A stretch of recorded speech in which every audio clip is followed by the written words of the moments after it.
Good morning and welcome to our daily video log, Happy Tales 2. The misadventures of 5 dogs and 2 humans traveling from Alabama to Wyoming.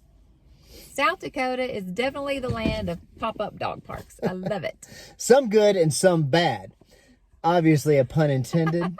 A pun indeed. We woke up in Sioux Falls, South Dakota with thoughts of taking in 2 to 3 large attractions and still making it to Wyoming last night. But we learned our lessons of the last couple of days and decided to tap the brakes and enjoy a bit more of the scenery. I started the day getting a great workout in at Sanford Family Health Center. Excuse me for that. Great facility there in Sioux Falls. Immediately following, Stephanie and I loaded up the crew and headed out to our first warm-up dog park. The Family Dog Park is located in Sioux Falls and was a short trip away from the hotel. A rather large area with little vegetation, but some obstacles in it for the dogs, but it fit the bill for that morning. And it's great to see the family of Huskies right after we arrived. They were awesome. A great welcoming committee. They were beautiful. The dogs exercised. We loaded them up and pointed Silver Britches west, driving across the wide open spaces, headed to see a few attractions, both planned and some surprises. The first stop was planned. The Great Corn Palace in Mitchell, South Dakota was certainly a sight to see. This building is colorfully decorated in actual corn. It was a focal point of the harvest there. This town showcased every year in a type of seasonal industry to draw settlers to the area. Originally started in the 1800s, the building played host to thousands of celebrities, from Philip Sousa and Bob Hope to country stars like Crystal Gale and Mickey Gilley. Even Alabama's own Jim Nabors was a major hit there. Yes, it was a very interesting story. We posted the link above, so why did we visit? Of course, they are pet friendly. Thanks to the app Bring Fido, I located this place before our trip and marked it as a must-see. Definitely didn't. I'm glad we didn't miss that.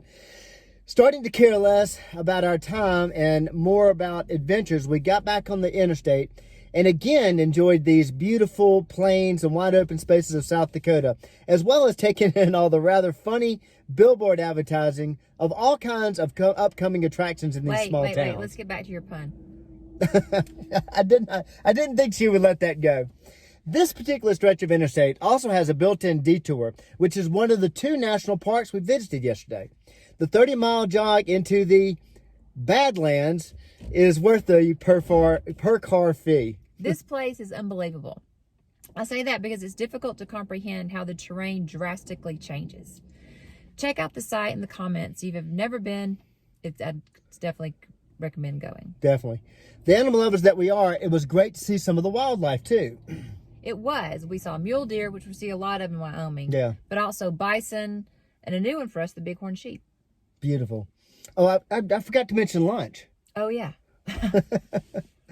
We got hungry along the way, obviously, and found another small town restaurant whose owner had a rather interesting story. We pulled off the road in Murdo, South Dakota, and had lunch at the Rusty Spur Steakhouse. Now, most of these places are closed due to the time of year, but Vinny from Arkansas, the owner of Rusty Spur, was happy to have us. Since he was a transplant from Arkansas, we had to ask him what brought him to South Dakota. His wife is actually, turns out to be the great-great-granddaughter of Sitting Bull. This was confirmed in the last few years via DNA testing, and she wanted to return to family at the reservation. Her husband, the restaurant owner, was more than happy to oblige. I think he may have been looking for a change as well as a little excited about all the Indian hunting rights. Oh, he was psyched about the Indian hunting rights. Either way, he made a fantastic brisket, which we enjoyed before setting off on our way. If you come through here, the restaurant is a must-stop. Again, we'll post the link. Coming out of the Badlands, we did want to make a stop at an attraction that must have 1,000 billboards, wouldn't you say, along the way on the highway. Hundreds of miles away from it. And this was Wall Drugs. It's a huge drugstore from the 1800s in the town of Wall, South Dakota. I believe it is the leading industry of that town. It's got to be. So. But alas, it wasn't open. It was closed. I believe the whole town was closed. Yes. Yeah, it seemed like that. So. No matter, we still had one giant attraction to see. Getting tired and pressing on, we stretched the trip for another hour and a half into Rapid City. and a nighttime private viewing of a national monument in Gutzon Borglum's masterpiece. Since it is open till 11 p.m., we pulled into the parking lot, donned cold weather gear to brace against the wind, unloaded the pack, and walked up the steps to the pet-friendly Mount Rushmore. Having never seen it before, it was a sight to behold. That it was. And we just kept remarking, I just can't believe that we're here. Couldn't believe it. And we're probably the only people who fed their dogs at Mount Rushmore at 10 o'clock at night. We certainly, I tell you, I can guarantee you this. We were that night, at least. Yes, absolutely. We were the only one on that parking level for sure. Having hit our ultimate destination for the day and already adjusting plans for tomorrow, Stephanie and I decided to stay the night in Rapid City. We wanted to rest up for the push for Thane, Wyoming today. Heads we make it, tails we don't. I could care less because we're having a great time. Ain't even there yet.